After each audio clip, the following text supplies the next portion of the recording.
Sex, porn, love addiction is all about self-soothing to manage your emotions. It got set up back in the childhood development years. It's just not about sex. It's not about porn. It's all about the repeated use has set up the physiology to crave those dopamine, serotonin, oxytocin, self-manufactured drugs in the body. It's impacting women, men, children aged 10 to 75 across all the age ranges, the sexes, the cultures, the professions. It increased exponentially during COVID lockdown and impacting so many lives. The Kairos Center has created the first online comprehensive sex, porn, love addiction. It's a video on demand recovery program which you can access from anywhere in the world and begin to see identifiable changes just within 6 weeks of beginning this weekly program. Kairos means your appointed time.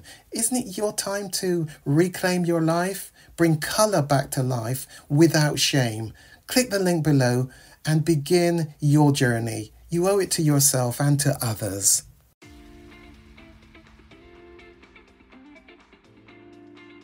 So once you've identified your triggers, and it's really important that you do, and that this exercise is about doing that, you now get a chance to try to take control over them by either avoiding them or developing strategies to manage and fight them.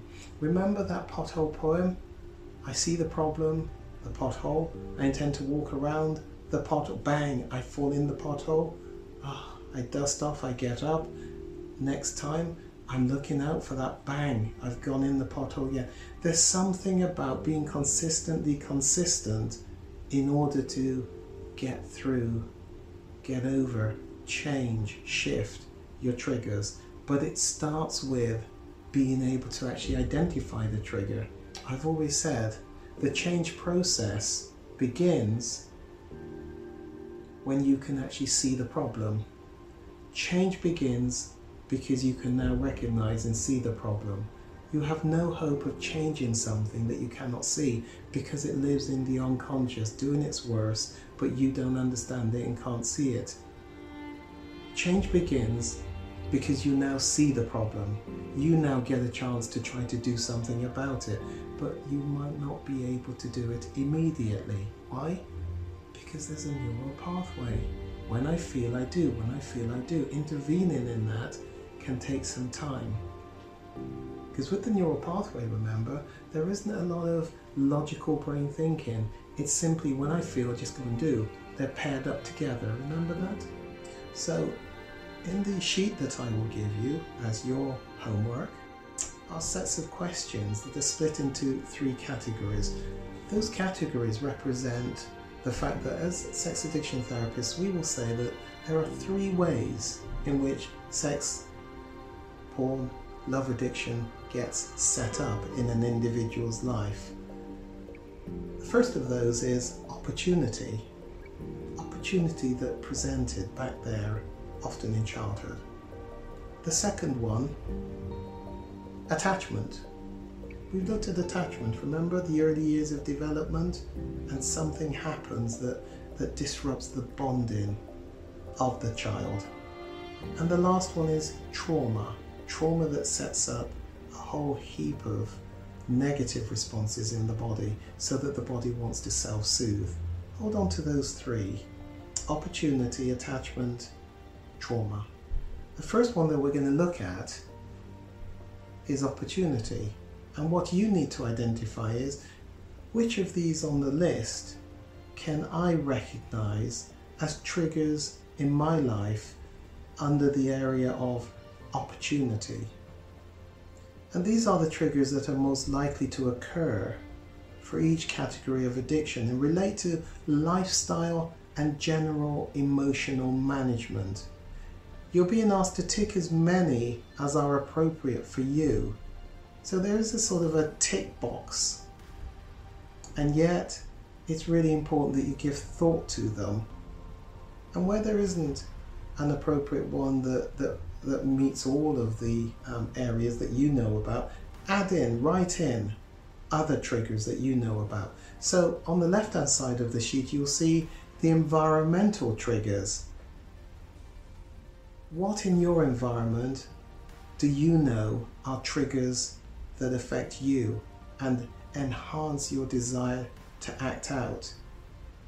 Is it such things as empty house, unprotected internet, having time on your hands, having money in your pockets, being abroad outside your normal environment, being in cities or certain places, hotels, being away from home, seeing an attractive person, being flattered or flirted with, being with certain types of people that you hang out with, when you use alcohol or drugs, anything else, write in others.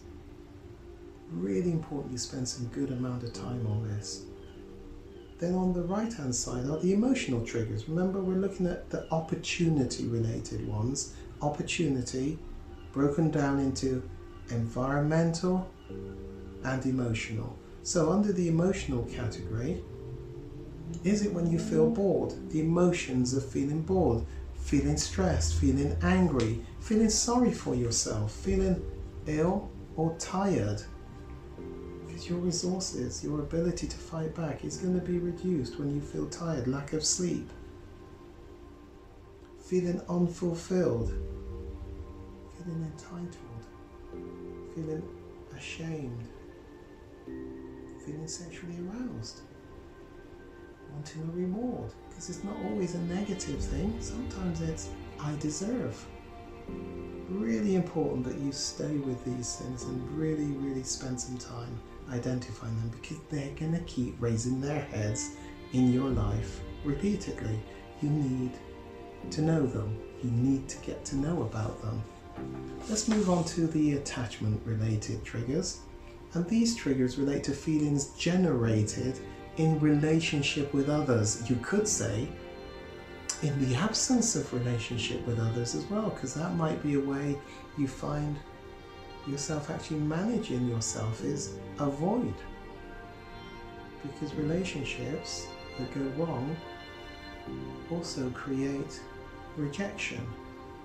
And so whilst you may think you want to be in a relationship, don't understand why you're not, maybe there's something of a protectiveness that's going on inside of you that actually avoids relationships, despite the sense of wanting and envying others in relationship. Interesting contradiction, isn't it?